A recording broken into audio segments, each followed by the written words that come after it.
World War II was a conflict that reshaped the globe, a saga of epic battles, monumental decisions, and heroic sacrifices. We often think we know its story, from the beaches of Normandy to the skies over Britain. But hidden within the grand narrative are tales so strange, so ingenious, and so heartwarming, they almost defy belief.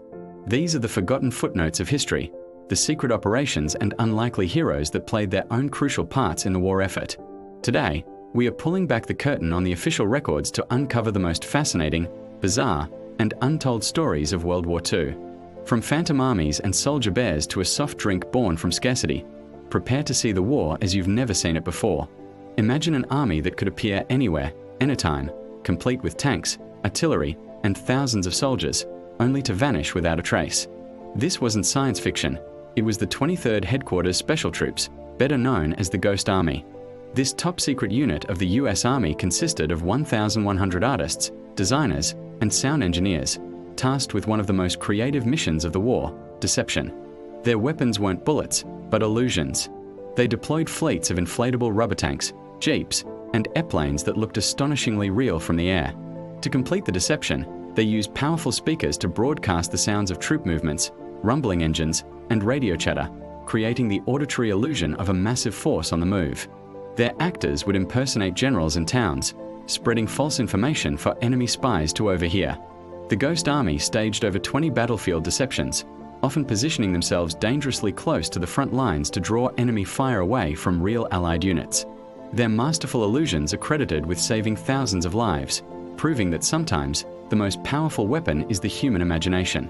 They were the masters of misdirection, a phantom force that haunted the battlefields of Europe, and their existence remained classified for over 40 years after the war ended. In the midst of the chaos and brutality of war, incredible bonds can form in the most unlikely of places. No story illustrates this better than that of Wojciech, the soldier bear. In 1942, Polish soldiers, exiled from their homeland and fighting alongside the Allies, found a small, orphaned Syrian brown bear cub in Iran. They adopted him, naming him Wojciech, which means smiling warrior. He quickly became more than a mascot, he was a comrade. Wojciech grew up among the soldiers, sharing their rations, drinking beer from a bottle, and even learning to salute. He traveled with the 22nd Artillery Supply Company through Iraq, Syria, Palestine, and Egypt. But when the time came to deploy to the front lines in Italy, regulations forbade keeping pets or mascots. The solution? Wojciech was officially enlisted into the Polish army. He was given the rank of private, a service number, and a paybook. During the fierce Battle of Monte Cassino, Wojciech's legend was truly forged. He observed his fellow soldiers carrying heavy crates of ammunition and began to mimic them, carrying 100-pound crates of artillery shells from the supply trucks to the gun emplacements, never dropping a single one. His strength and morale-boosting presence were invaluable. In recognition of his service, the 22nd Company adopted an emblem of a bear carrying an artillery shell as their official insignia. After the war, Wojciech lived out his days at the Edinburgh Zoo in Scotland, where his former comrades would often visit, sometimes even jumping into his enclosure to wrestle with their old friend one last time. In the Pacific Theater, the United States faced a critical problem. Japanese intelligence was exceptionally skilled at breaking Allied codes. Every message sent was a risk, a potential leak of vital information that could cost countless lives and turn the tide of battle. The military needed a code that was unbreakable, something so complex and obscure that the enemy could never crack it. The solution came not from a machine, but from a people and a language that had been preserved for centuries, the Navajo. The Navajo language is incredibly complex, with a tonal quality and syntax unlike any other in the world. It was an unwritten language, passed down orally, making it completely foreign to anyone outside the Navajo Nation. In 1942, the US Marine Corps recruited an initial group of 29 Navajo men to develop a code based on their native tongue. They created a lexicon of over 400 military terms, assigning Navajo words to concepts the language had no existing terms for. A fighter plane became Dehiti-Hai, the Navajo word for hummingbird. A submarine became Beshlo, meaning iron fish. For spelling out names and places, they developed a system where each letter of the English alphabet was represented by a Navajo word. These Navajo code talkers became one of the most powerful secret weapons of the war. They could transmit and decipher messages in mere seconds, a task that would take coding machines over 30 minutes. They participated in every major marine assault in the Pacific, from Guadalcanal to Iwo Jima. Their code was never broken. Major Howard Connor, a signal officer, stated, "Were it not for the Navajos, the Marines would never have taken Iwo Jima." Their contribution was so vital that its details remained a closely guarded secret until 1968.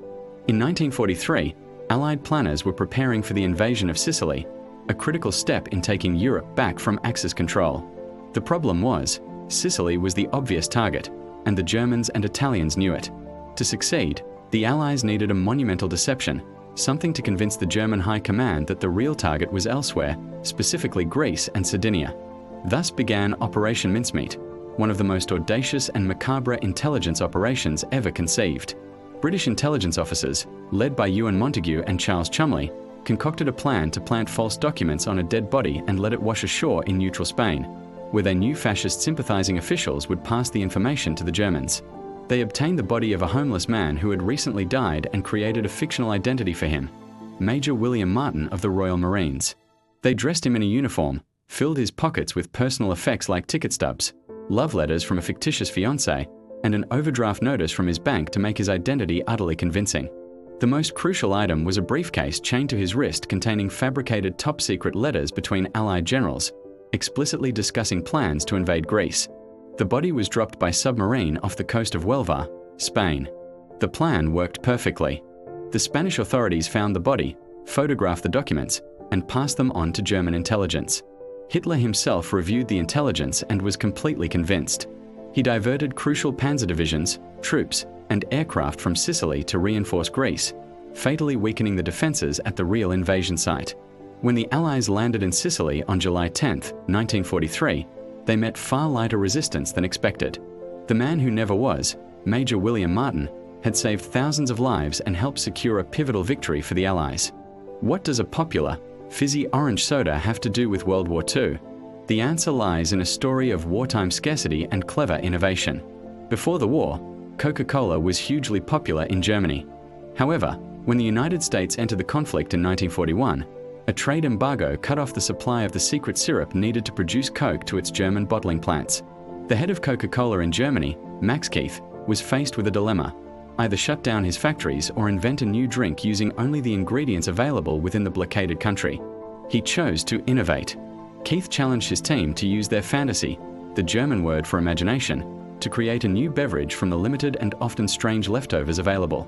This included whey, the liquid left over from cheese making, and apple pumice, the fibrous pulp remaining after pressing apples for cider. From these humble, scrap ingredients, they created a new fruit-flavored drink. They named it Fanta, a shortened version of the word fantasy that inspired its creation. Fanta was a success, not just because it was one of the few sweetened drinks available, but because it was a testament to ingenuity in a time of extreme hardship. It kept the company afloat during the war years.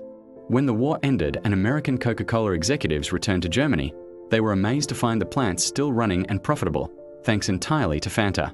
The drink was eventually reformulated and launched internationally in the 1950s, becoming the global brand we know today, a sweet reminder of its unlikely origins in the pressures of war. The Second World War was a conflict defined by its immense scale, but as we've seen, it was also shaped by the small, the secret, and the strange.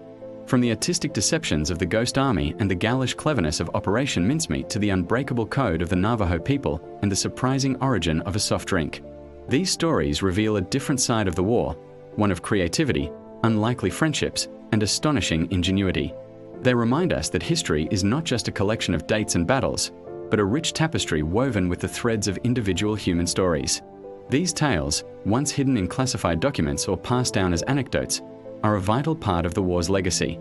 They show us that in the face of overwhelming adversity, the human spirit can find the most extraordinary ways to endure, to innovate, and to triumph. Thank you for joining us on this journey into the hidden corners of history. If you found these stories as fascinating as we did, please like this video and subscribe to our channel for more deep dives into the past. Don't forget to hit the notification bell so you never miss an episode. What's the most incredible untold story you've ever heard? Let us know in the comments below. Until next time, stay curious.